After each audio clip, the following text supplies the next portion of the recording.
Scott Templeton has no redeeming aspects about himself whatsoever. He's not an interesting character, and I don't want to say it's all David Simon's fault, but it kind of really is. Hello, everyone. Welcome back to Serialized. I am your host, Kino. We are continuing our discussion of The Wire with Season 5, the final season. And I'm joined for this episode with a familiar face, if you're familiar with my other podcast ventures, Macabre Storytelling. How you doing? Hello, sir. I am fantastic. How about yourself? I'm doing quite well, man. So introduce yourself real quick. Again, I think people who know me know you pretty well because we used to do a podcast together, but give a little quick introduction for the new people who are just listening to this podcast of who you are and where they can find you. Of course, I am Macabre Storytelling. I usually go by Mac. Usually I am mostly involved with long form content. Did a couple of videos on, recently did one on Euphoria, on the television show Euphoria. The one before that was, what was it? Was it My True Detective season 2? I already lost track. But I think part of the reason, I mean, obviously you and I are huge Wire fans, but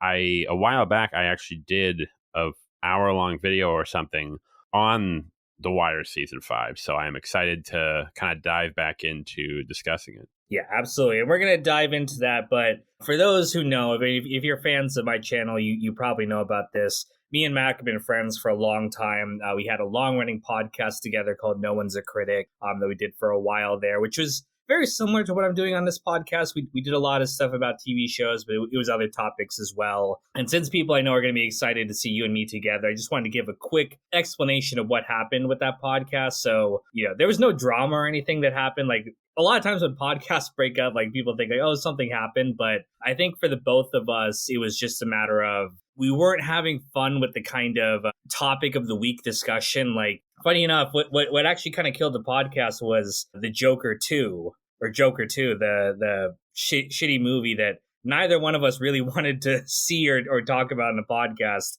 But we kind of felt like we had to just to do the podcast. And it kind of led to this feeling that, why are we even continuing to do this? So I think it was a kind of mutual thing to just kind of focus on our own stuff for a while, but you and me are still good. At least I hope so. Of course. That's sort of the reason why I'm sort of, that fueled my decision to move to like much longer form content. I had made longer form content in the past, but I think there was a year there where I was like, I got to put out a video every month, and it was fine. I'm not like not proud of that work, but it did get to a point where I'm like, am I making these videos because I really want to, like these topics, or am I trying to hop on, there's everyone, we've talked about it before. Are you making a video on She-Hulk or the new Marvel film? And I'm like, no, I don't want to. And they're like, oh man, you should. It's really popular right now. I'm like, yeah, but if my heart's not in it. You have to kind of follow your passion, which is what I'm trying to do with this podcast as well. I mean, it's talking about a show I did a fucking 4-hour-long video on already, but I still like discussing that stuff. It's what I'm passionate about, and either way, I'm happy to have you back on because I always love talking to you on this, on these podcasts. But yeah, let's set the scene for season 5. So I think season 5, more than any of the other seasons, really follows the kind of immediate aftermath of season 4. Yes, it's been about a year since the end of season 4 with the investigation into the bodies and the police department budget cuts and all that kind of stuff. But we're still really directly following a lot of those threads that were set up at season 4. It's not a total shift kind of compared to how like season 1 and season 2 shifts dramatically between the two seasons. No, yeah, it very much feels like I would even say that it almost sort of stands alone in the sense that, yes, it does introduce a new, now that I'm rethinking about it, it does introduce a new cast of characters, those in the newsroom. However, in the previous seasons, each cast of characters was really the new cast members were really fueling the drama. So come season 2, you had Frank and the longshoremen and the Greeks and all that. And that's kind of what, kicked the detectives into gear. Similar to season 4 with the kids and them getting involved in the drug game and then the detectives reacting to it. Season 5 is that, and this makes sense given the nature of news reporting, they are the reactive ones. It's really McNulty who, almost sort of like a throwback to season 1 in a way, I think that's kind of what the season was going for in retrospect, where McNulty is the one who's really pushing things and driving things to very similar to how he pushed, them to go after the Barksdale crew in season one. His invention of the Red Ribbon Killer is really what's driving the narrative, for better or worse. That is probably the most controversial plot line of the entire show. Yeah, well, season 5, I think it's safe to say, is regarded as the lowest quality of all the seasons. Not that the season is bad per se. I don't think any Wire fans truly hate any of the seasons. It would be a debate between what do people like the least, season 2 or season 5. I think I'd rank season 5 the weakest overall. Not just for that reasons. I think there's some other kind of behind the scenes reasons, like the fewer number of episodes, Ed Burns' lack of involvement, some other stuff going on there. But where do you put season 5? How do you rank the quality? Oh, most certainly at the last place. But that's like saying, it's like ranking your favorite pizza places. It's like, oh, it's last place, but it's like, yeah, but it's still miles ahead.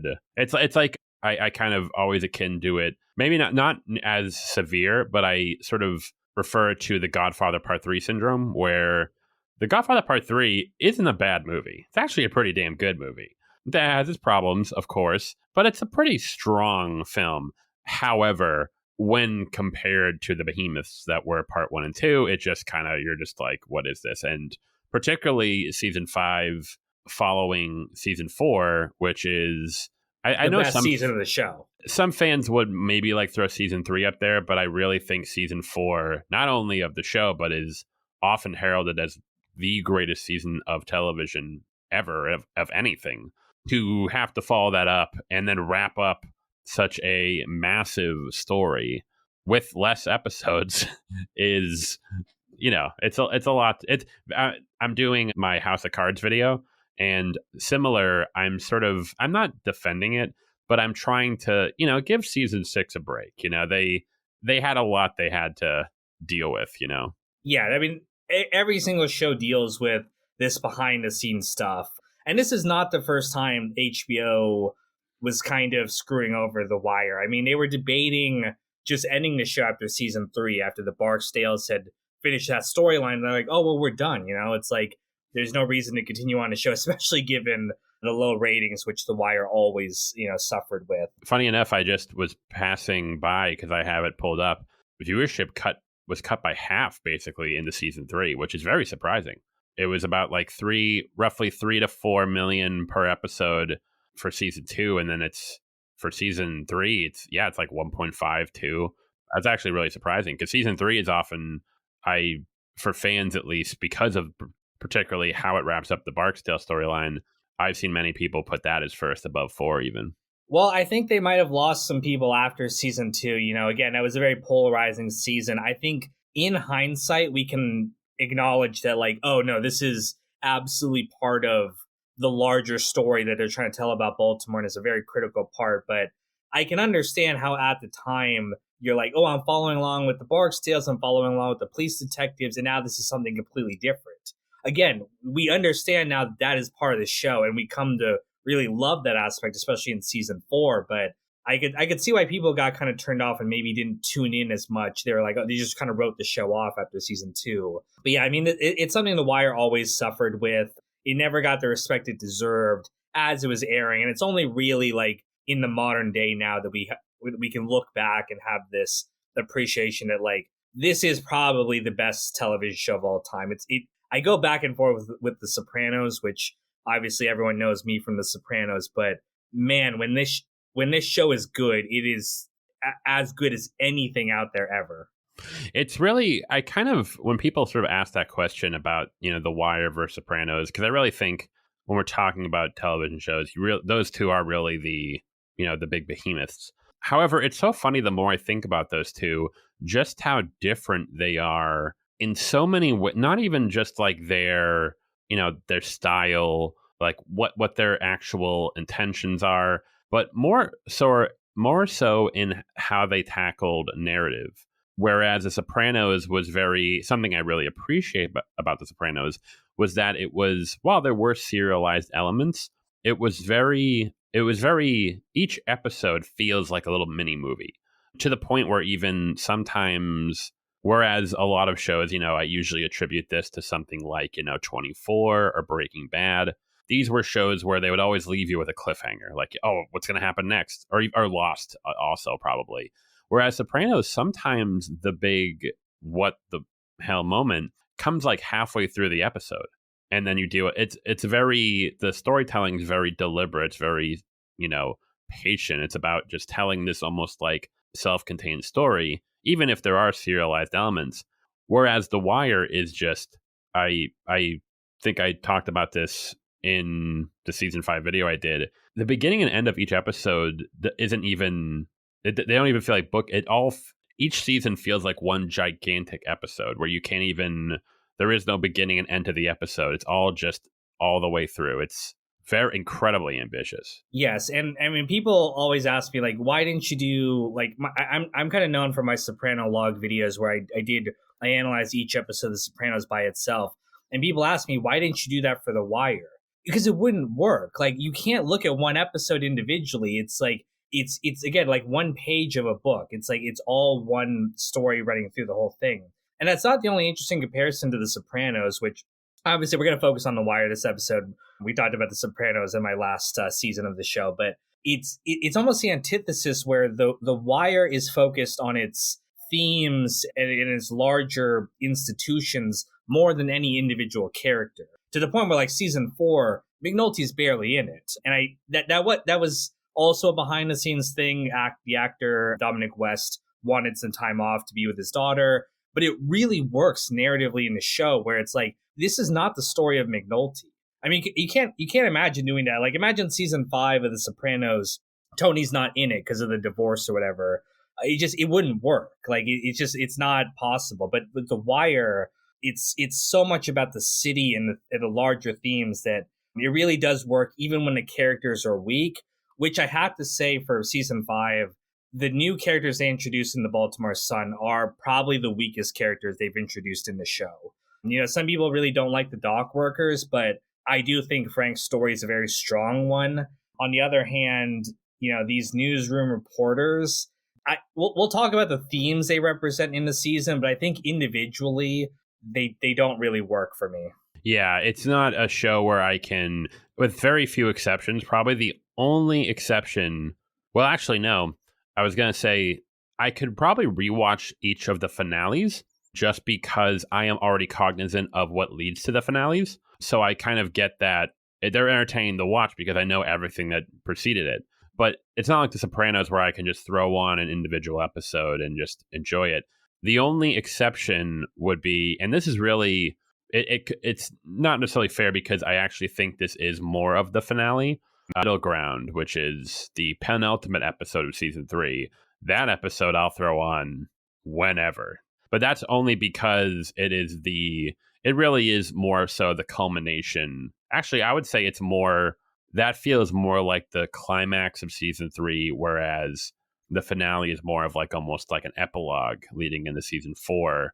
Whereas all the other finales are very, this is the one, Well, it's interesting. The season 4 finale also really leads into this season. Like we're setting up what's happening with the kids, at least 2 of the kids who are going to continue to follow. We're setting up the budget cuts, which is going to be a major thing this season, not only with the police department, but also with the Baltimore Sun.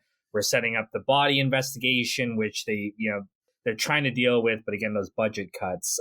But yeah, the Baltimore Sun characters, that's really, that and a serial killer plot line are really the sticking points for a lot of people, where it's kind of what hurts this season.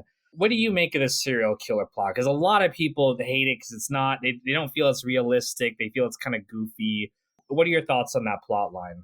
What's really interesting is that, so I talked about this in my video I did on season 5, where when we talk about realism, this is sort of like a strange word we use in terms of media. And sometimes I think sometimes when we're talking, even if we use it, I don't even really know if we're using it if we were asked to articulate what exactly do you mean, it's kind of difficult to nail it down. And instead I use the term sensationalist. That's sort of what I think it's not so much that the serial killer plot is unrealistic in the sense that even David Simon himself said that is more realistic and it could be pulled off more, a higher likeliness of being pulled off than say Amsterdam in season 3. But Amsterdam didn't really get that reaction.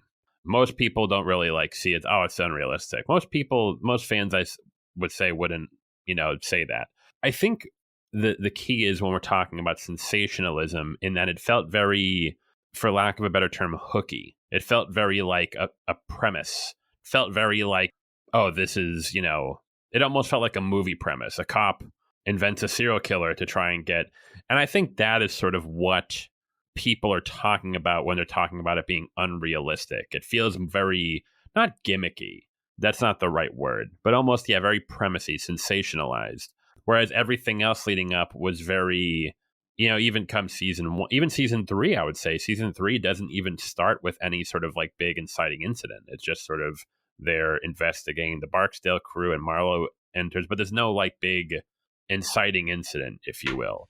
It's interesting. I think the kind of sensationalized nature that you're talking about, the serial killer plotline, was intentional. I think that there's this underlying message of this season about sensational news versus accurate reporting. And to me, it really serves as like the series is kind of having like a meta commentary on the nature of television shows. I always point out this thing that when Mike comes home one day, Dookie's watching Dexter, which is a show about a serial killer murdering other serial killers. And it's very on the, tongue-in-cheek kind of a reference to the fact that, Dexter got great ratings. Like, it was a very, very popular show, completely unrealistic compared to how The Wire really showed the real problems and no one kind of paid attention to it. So I don't really have any kind of problem with the serial killer storyline as a whole. I think it wraps up way too quickly and neatly at the end. That's probably more of a problem, though, of not having the full 12 or 13 episodes they should have had. Because, again, there's a copycat serial killer, and they solved the entire case and pinned it on Marlowe's guys in one episode. That takes place all within the finale, which is longer for sure. But I just think it's too quick. Yeah, I think that is there are some people who think of the premise itself as too quote unquote unrealistic, but I agree with you. It's very deliberate what the show was trying to do, for better or worse. You could say, even if we agree that there is sort of like a meta commentary going on, it sounds sort of weird to say, but does it almost sort of like break the fourth wall of the show? The show has been worked so much to create this incredibly immersive, realistic atmosphere. So does sort of the meta commentary aspect of it it's almost too much of a nudge to the audience. And I actually feel similarly to the Omar storyline, where another aspect of season 5 people are upset at was Omar's near invincibility in season 5, even going so far as to jumping out of a 4-story window and surviving, even though which is based on a true story. The guy who jumped out the window jumped out of a story higher than Omar did, so they actually toned it down a little bit for the show. And that's another, when we go back to what I mentioned about like when people use the term realistic, I think we're a little bit, they're not really, there are so many stories that happen in real life where if you made that into a movie, people would be like, bullshit. Yeah, that could never happen. Yeah. And so when we're saying realistic, I think we're sort of using that as a proxy to talk about something else. I don't know exactly what. Maybe almost like the internal consistency of the show itself. Like you mentioned, like with Dexter, the show is kind of goofy in general. So when goofy things happen, it doesn't really like stick out as much because it already is sort of, that is the internal consistency of the show. I get what you're saying completely there. And I think one of the reasons why I think that kind of meta commentary message doesn't resonate with the audience as much as it could have, because I really think that if they had nailed this season, it would be the best season of the show. Because I love that meta commentary and talking about the nature of sensationalized storytelling used against the backdrop of the Baltimore Sun and the larger, news media angle. I think that's such an important message, the way we dealt with the message of like season 2, like the death of the working class, all that kind of stuff. But where it kind of falls flat for me is the Baltimore Sun reporters are written so flatly that it just doesn't work. Like Scott Templeton representing the corruption in reporting does not work for me the way that someone like Clay Davis represents the corruption in politics, because we spend time with Clay. We get to understand him more as a person. We get to understand a lot of these characters more. Scott Templeton has no redeeming aspects about himself whatsoever. He's not an interesting character, and I don't want to say it's all David Simon's fault, but it kind of really is. Like, this is revenge fan fiction. For those who don't know, we talked about this before, but David Simon was a Baltimore Sun reporter who went through basically the same thing that kind of Gus goes through in this show. And it's just him kind of whining about it. And I think he did not flesh out Templeton as much as he should have, and didn't do enough to explain why the corruption was happening. Because we saw why the corruption in the police department was happening, right? There's external forces that are forcing this upon them. But we really don't get to explore that enough with the Baltimore Sun. Yeah, and so like you brought up like Clay Davis, where I think when people, because that is a complaint I've had when I would, in my video, I talked about how one-dimensional Scott is, and people have said it's like, well, there's other characters that are one-dimensional, like Marlowe, or more one-dimensional, Marlowe, or Clay Davis. However, there's always other characters that sort of, one, they're not like usually the main focus of a particular season or storyline. Like Marlowe, for as major of a character as he was, he kind of was far more so than the Barksdales, like Stringer and Avon. Was more sort of, he was more of a static character. He was kind of he was a very reactive character. He wasn't like pushing yeah. And similar with Clay Davis, like he was there, but he kind of was never like, this is the Clay Davis, character episode. Whereas for Scott, he was such a huge part of the news storyline. And to your point, yeah, it's usually this is a show where even in season 1, when we're looking at particularly, when we have the cops and the criminals, there is this, like, obviously, if depending on what side you're on, I presume most of us are like, I mean, we care about these characters, but like, yeah, the cops should arrest them because they're breaking the law.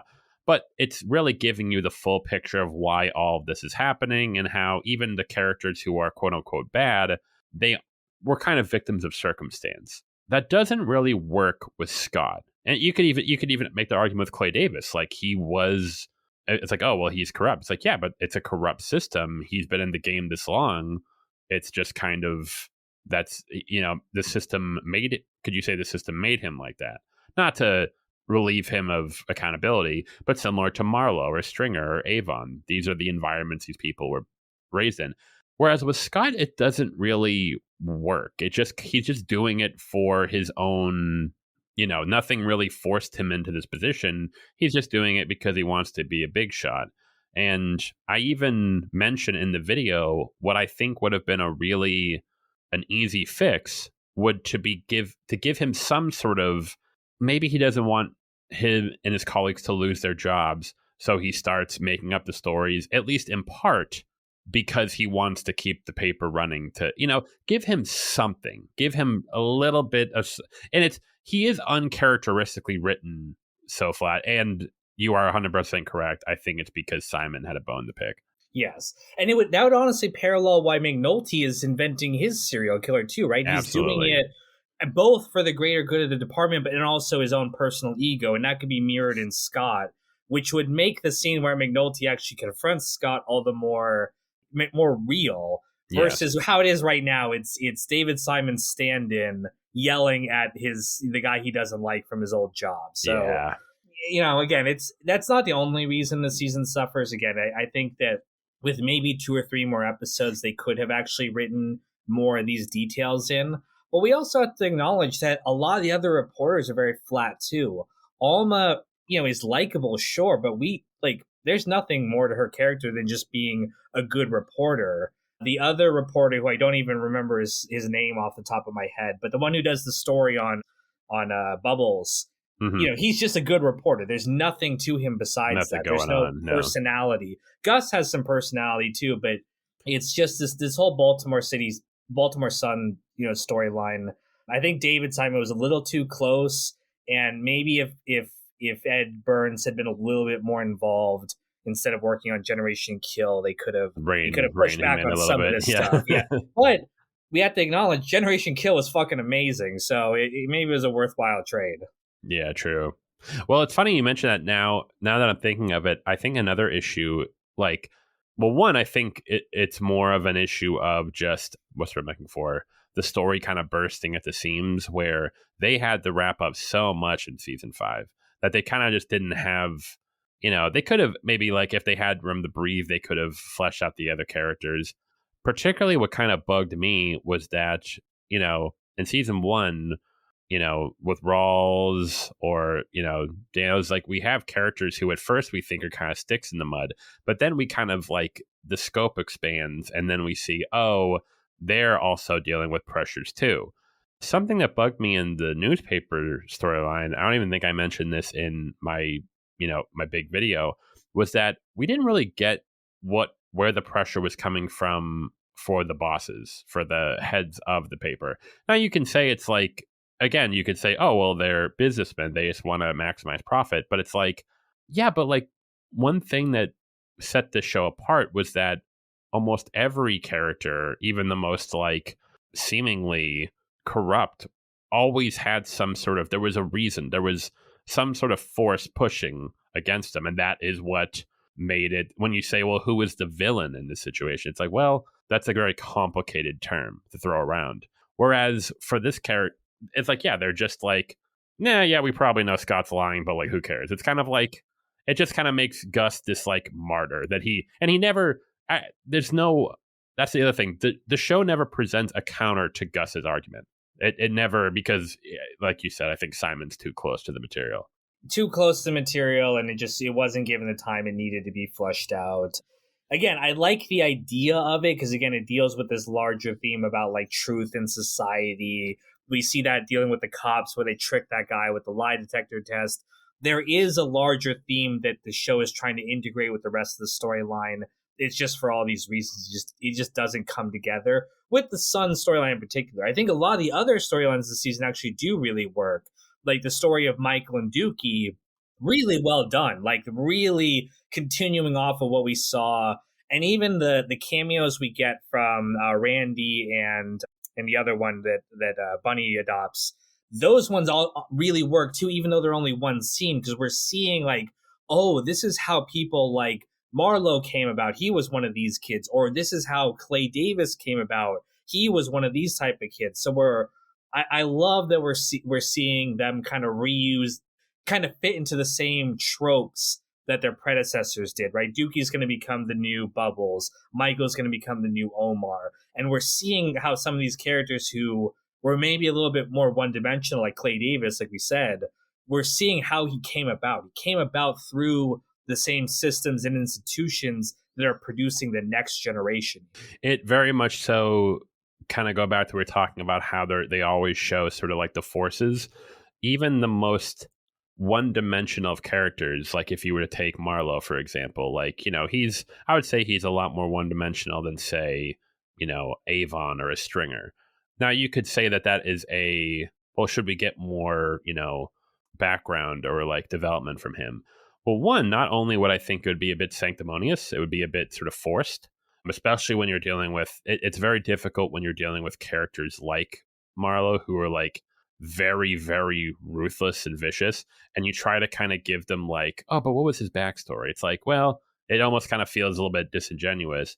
But the show brilliantly sort of sidesteps that by doing it via proxy with Randy, where we can see Randy, he was this great kid, but after he gets thrown into the system and gets chewed up, and we see how hard he becomes, we can see after 10 or 15 or 20 years how he could become a Marlowe, how this is a kid, this is the end result of a good kid being thrown into a hopeless system, and this is his almost over the top evilness or cruelty is in a way the point. It's like, this is the end result, the worst case scenario. This is the this is what you get when you leave kids and leave them behind, basically. And we also see Marlo studying in this season, where he's learning from Prop Joe. He's kind of being like a student for a lot of it until he betrays him again, kind of mirroring the school storyline that we saw last season. So again, there's a lot of narrative threads there that don't have to be explicitly stated. We're seeing the connections between a lot of these characters, and we're seeing the parallels, which is what this show does so well, right? The dock worker storyline parallels, the police storyline, which parallels the school storyline, which parallels all of this stuff. It's all, like the meme says, it's all poetry, right? It rhymes. So again, all that stuff really works, and I think this season as a whole really works.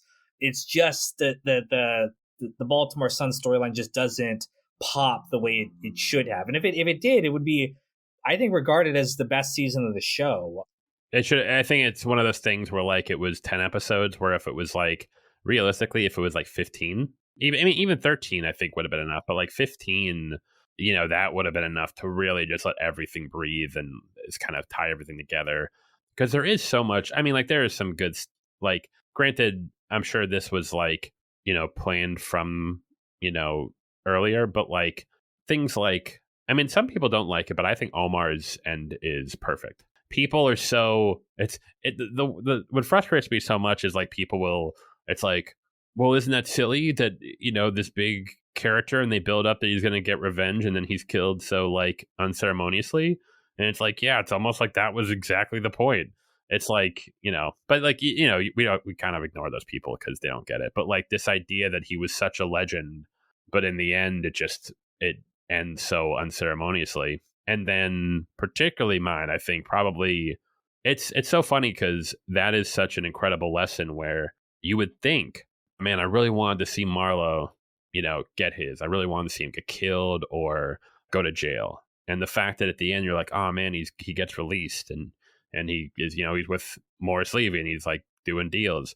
But that last little scene where he goes to the corner and he kicks those two guys off, the fact that the one thing he wanted, he can have the rest of his life, he can be a millionaire, he can be free, but he'll never get the one thing that he wanted, which was the thing that Omar is going to have for the rest of his life, the legend that Omar, or even like when he goes up to the two guys, like a Marlo, he's like, they're talking about Omar when he goes up to them. They're talking about the legend of Omar. And they ask, who are you? They don't even know him. He doesn't matter.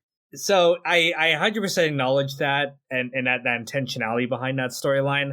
It does ring a little too writery or a little too kind of contrived to me, that like, oh, it's the one thing he doesn't want, and that's what he's not going to get.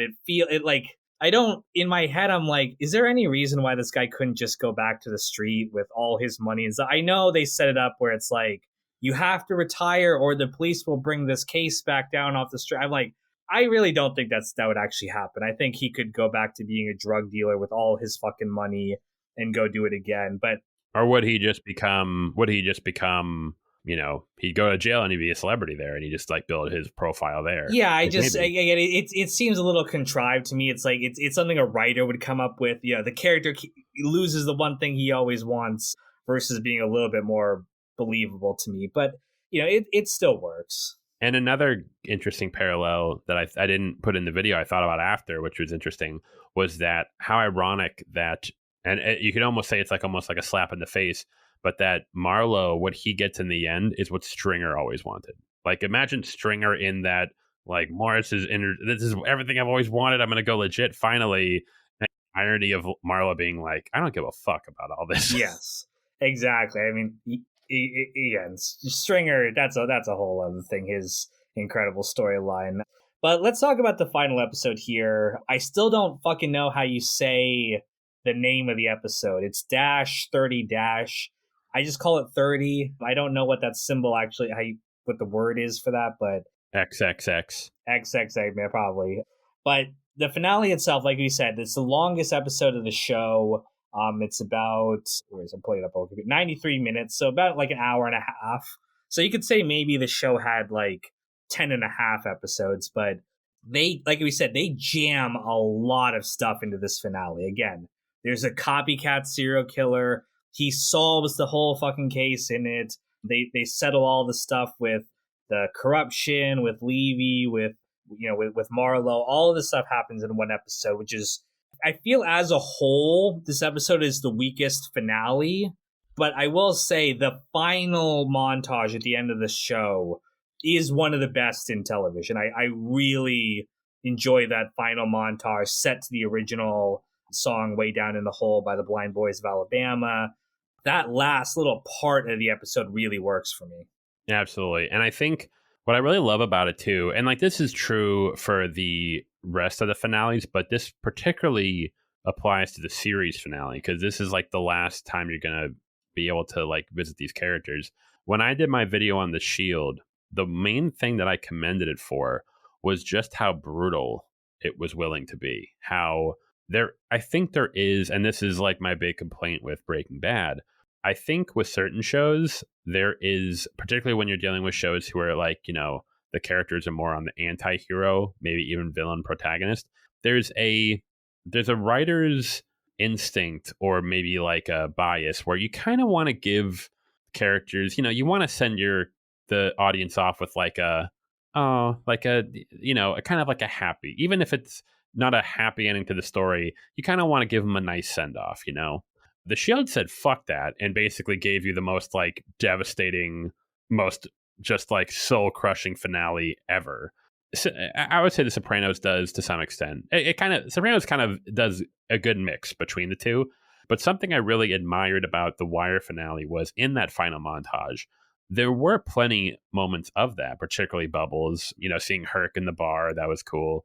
But then there were a couple others where it's like, you saw Alchek become commissioner. You're like, this piece of shit.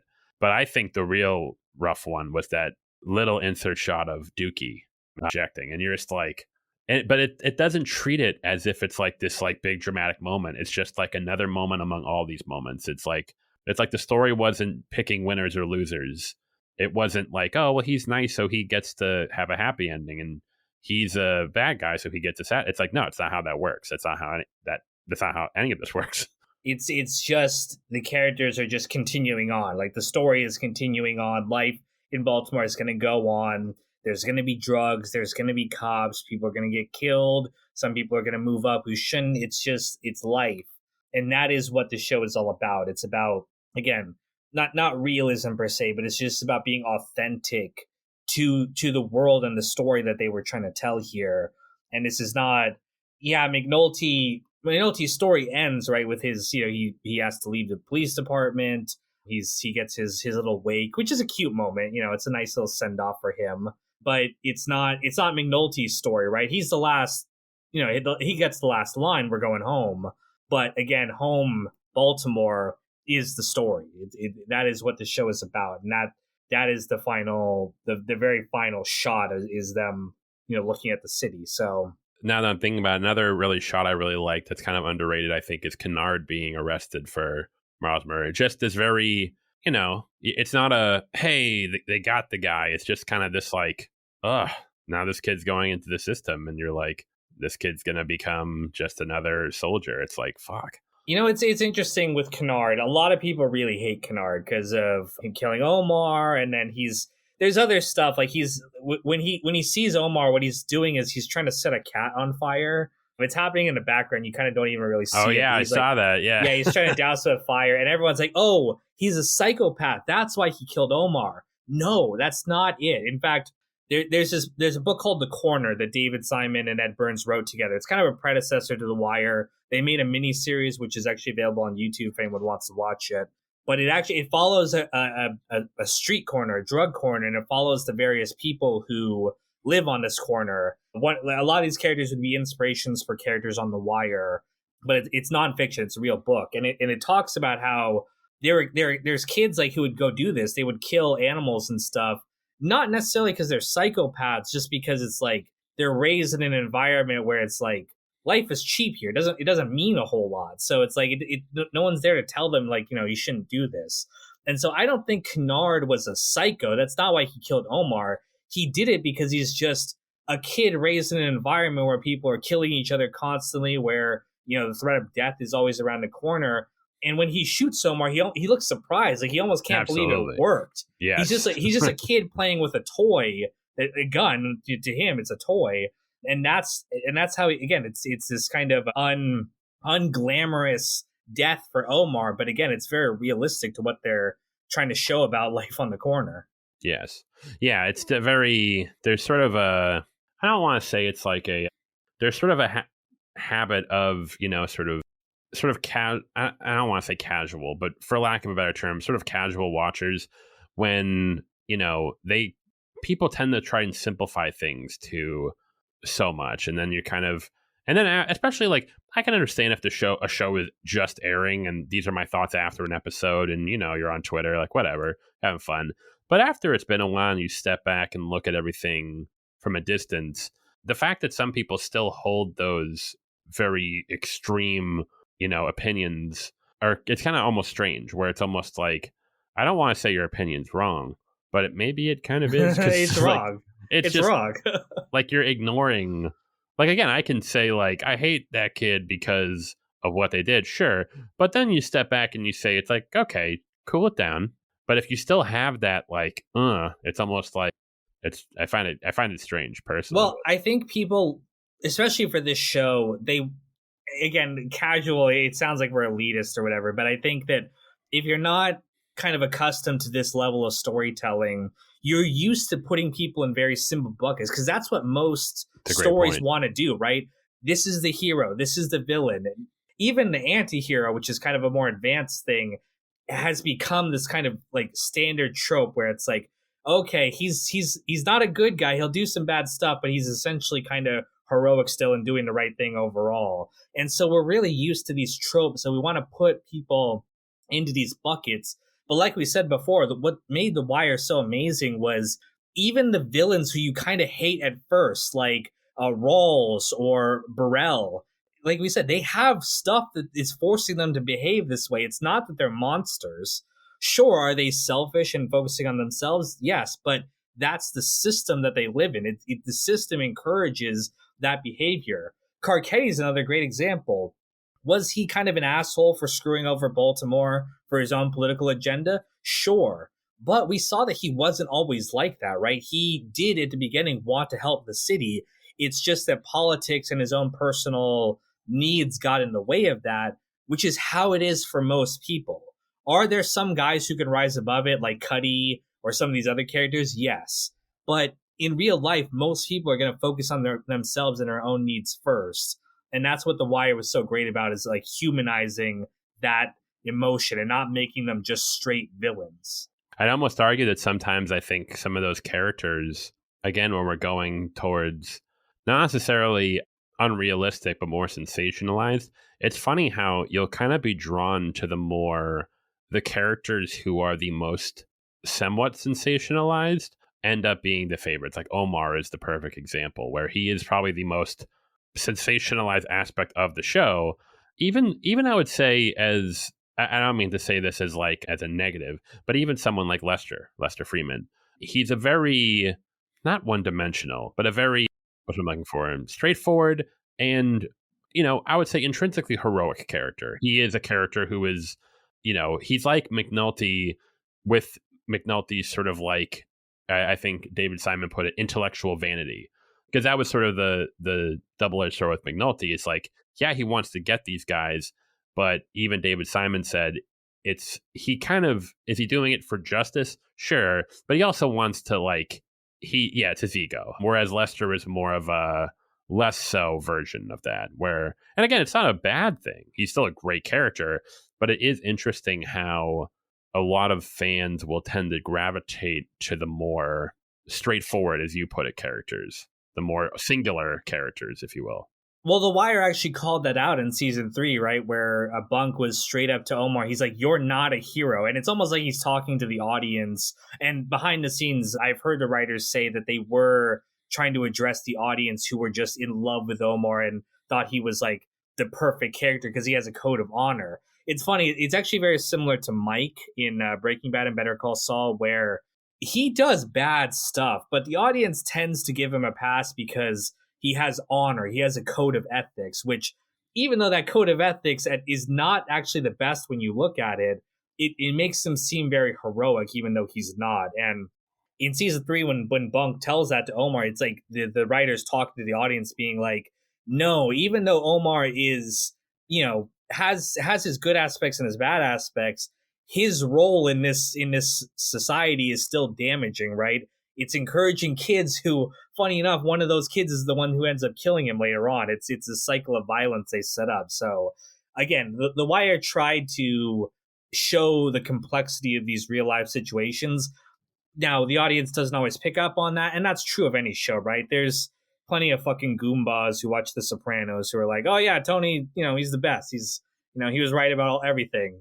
And it's like, you can't help that. People are always going to take away what they want. But I think the intentionality behind the writing is very clear to the people who pay attention to that kind of stuff. Well, and then going back to what you said about, how the show really sets up Omar's story in season 5 is it's almost borderline cliche. It's like the gunslinger returns to his turf to seek revenge for a fallen friend. It's like, it's such a sensationalist setup. And we're like, yeah, here he comes. And then the fact that it builds up and up and up and up, that, oh, he's getting them. He's like taking them out one by one. He's surviving. And then it just ends with a unceremoniously bleak. Well, they did that throughout the show, right? I mean, season 1 builds up this investigation, and they catch the guy, but it does, like, he gets off basically scot-free, a slap on the wrist, and the detectives are the ones who are actually screwed over by the investigation. So I mean, the Wire's been doing this for since its inception, and even when they finally get Stringer in season 3, and they're all celebrating, and then they just and that's another perfect scene where that speaks to McNulty's character, how depressed he is after Stringer is killed. It's like, oh, so this wasn't, I mean, like, obviously, like, you disliked him on moral principles, like he's a criminal, of course, but you really this was about you. You wanted to be the one to put the bracelets on him. Now, that brings up a great point. We only have 10 minutes left, but how do you feel about McNulty's ending, which, we talked about before this for other finales, that they kind of let the main character off the hook for some of this stuff. In some ways, McNulty is punished for what he did throughout the show. Like, he loses his job. But in other ways, he's not punished at all, right? Like, his relationship with Beatty continues, even though he cheated on her, not just sexually, but emotionally too, with the aspect of him lying to her and going back to his old ways and prioritizing the investigation over her, like he did with his last wife. And he's not really punished in that aspect at all. So how do you feel like, I mean, McNulty is the closest thing to a main character we have in this show, right? Mm-hmm. Even though we agree it's Baltimore, but in terms of human characters, McNulty is the longest through line throughout most of the show. So how do you feel about how his story wrapped up in particular? I think it kind of going back to what I spoke of before, it kind of fell victim to the sort of sentimentality that some writers have for their characters. Again, I think, and I've spoken about this at length, I think Breaking Bad is like the worst offender of this, and that's why I'm not a huge fan of the finale, where, considering everything McNulty does, he really shouldn't have, and you could say, going back to, it's like, oh, well, the show isn't talking about what people deserve, right?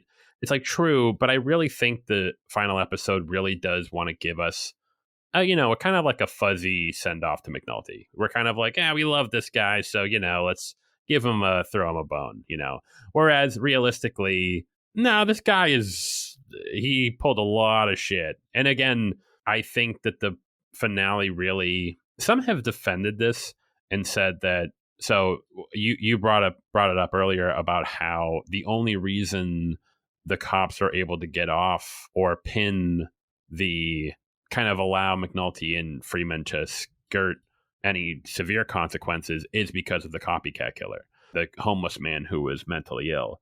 Now, on one hand, I've heard the argument, it's like, well, doesn't that sort of, it implies that all these characters, now their hands are no longer clean. They've all sort of been touched to some extent by the corruption of the system, which I kind of like, but it does really feel like, hey, we don't want McNulty and Lester to like face the full brunt of what they really realistically would face. So we're going to kind of, and he's not even like real. It's not even that, even the guy that they frame he's not, he's like a very severely mentally ill man. And then even going on, I think they bring it up a little, but it does call to question, hey, McNulty, if you didn't invent this serial killer, the blood is kind of still on your hands because your fake crimes did inspire real crimes, but it doesn't ever really, it kind of touches upon it for a second, but they never really make McNulty like, now he has to live with that guilt. It's kind of like a, okay, but let's give him kind of a fuzzy. Yeah, they treat it more like, he was just kind of neglecting Beatty and stuff rather than the kind of deep betrayal that he did serially to everyone, cheating on her. everyone, and not just Beatty too. Not just bringing, but like everyone around him. This constant betrayal that he's put all these characters through, and like you said, it's like Deserve got nothing to do with it, right? Like he could, I could believe that she would take him back and stuff like that, but it just feels like it doesn't feel like the show is cognizant. It doesn't feel like the show is like saying that. It really feels very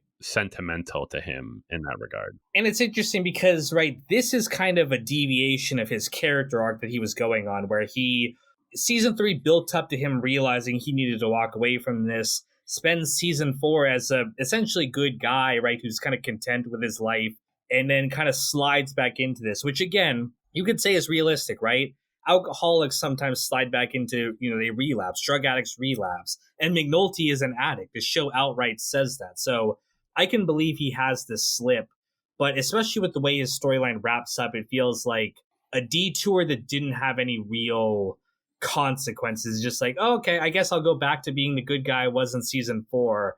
Whereas Bubbles' relapse, that's a real thing that had consequences that he really had to address. And yes, he got back to being clean again, but it was a monumental struggle that McNulty just kind of is just like, we're back to good guy again. Especially after an extreme, particularly with Bubbles, it was the death of, or his close friends. That was like this really severe wake-up call. They try to do this with McNulty at the end of season 4 with Bodhi's death, which is what brings him back to the MCU. But every time I say that, Marvel Cinematic Universe. I know. I hate saying it. It's like, you took it away from him.